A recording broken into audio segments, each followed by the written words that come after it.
বন্ধুরা প্রথমেই বলে দিই ভয়েসটা একটু অন্যরকম হতে পারে, ঠান্ডা লেগেছে, গলা বসে আছে। তো চলো আজকে তোমাদের সঙ্গে একটা ইউনিক টাইপের রেসিপি তোমাদের সঙ্গে শেয়ার করছি। বাজারে কিন্তু প্রচুর বাঁধাকপি উঠেছে, তো বাঁধাকপি দিয়ে আজকের একটা খুব সুন্দর রেসিপি করে দেখাবো, যেটা না কোনোদিন খেয়েছো। এই রেসিপিটা একবার দেখলে মনে হবে একবার বানিয়ে খায়। তো চলো এখানটা একটা বাঁধাকপি কেটে নিয়েছি ঝিরিঝিরি করে। তো চলো আজকের এই রান্নাটা কিভাবে করছি সেটাই তোমাদেরকে দেখাচ্ছি। এখানটা দেখো আমি চিকেনের স্কিন নিয়েছি। চিকেনের স্কিন খেতে কে কে ভালোবাসো অবশ্যই কমেন্ট করে জানাবে। এই রান্নাটা কিন্তু চিকেনের স্কিন দিয়ে খেতে খুবই সুন্দর লাগে।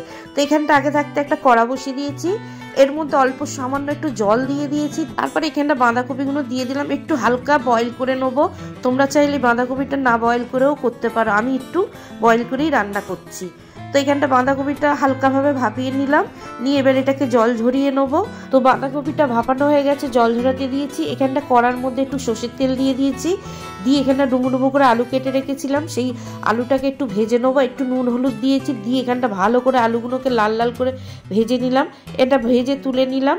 ওই তেলেতে একটু গোটা গরম মশলা ফোড়ন দেবো, এলাচ দালচিনি লবঙ্গ আর দুটো তেজপাতা। আমি এই রান্নাটা অল্প তেলেই করব, আলু ভাজার তেলেতেই করব, আর এতে তেল দেবো না। তারপরে এখানটা দুটো বড় সাইজের পেঁয়াজ কুচিয়ে রেখে দিয়েছিলাম, সেটা দিয়ে দিলাম, দিয়ে একটু লাল লাল করে ভেজে নেবো। 1 চামচ রসুন বাটা, 1 চামচ আদা বাটা দিয়ে দিলাম, দিয়ে একটু ভালো করে নেড়ে চেড়ে নিচ্ছি তেলের সঙ্গে, যাতে কাঁচা গন্ধটা চলে যায়।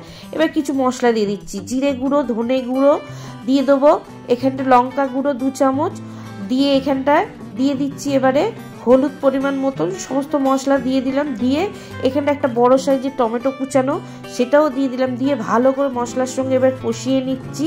সামান্য একটুখানি জলও দিয়ে দিলাম, দিয়ে কিন্তু এটাকে ভালো করে কষাবো।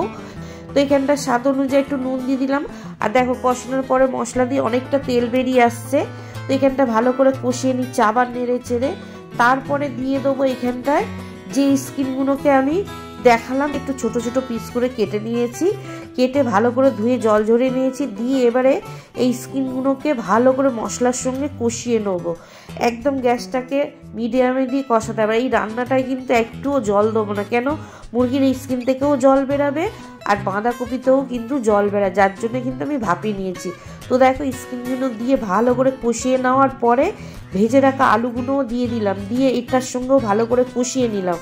নিয়ে এবারে দেখো সেই জল ঝরানো বাঁধাকপিগুলো আমি দিয়ে দিলাম, দিয়ে এবারে সমস্ত কিছু একসঙ্গে ভালো করে কষাবো। এখানটা সমস্ত কিছু কিন্তু ভালো করে কষিয়ে নিলাম। তারপরে এখানটা ঝালের জন্য আবার কটা চেরা কাঁচা লঙ্কা আর হাফটা ক্যাপসিকাম, আর যে যেরকম ঝাল খাবে সে সেরকম দেবে। এই রান্নাটা কিন্তু ঝাল ঝালেই ভালো লাগে। তো ভালো করে সমস্ত কিছু দিয়ে কষিয়ে নিয়ে একটু ঢাকনা চাপা দিয়ে দিলাম। তারপরে 1-2 মিনিট পরে ঢাকনাটা খুলে দেখছি রান্নাটা হয়ে এসছে। দেখো উপর দিয়ে কতটা স্কিন থেকে তেল বেরিয়েছে, এখানটা কিন্তু একটু জল ব্যবহার করিনি। তো এখানটা প্রায় রান্নাটা হয়ে গেছে। নামাবার আগে এখানটা গরম মশলা আর একটু ধনে পাতা কুচানো দিয়ে দিলাম, দিয়ে গ্যাসটা অফ করে দিলাম।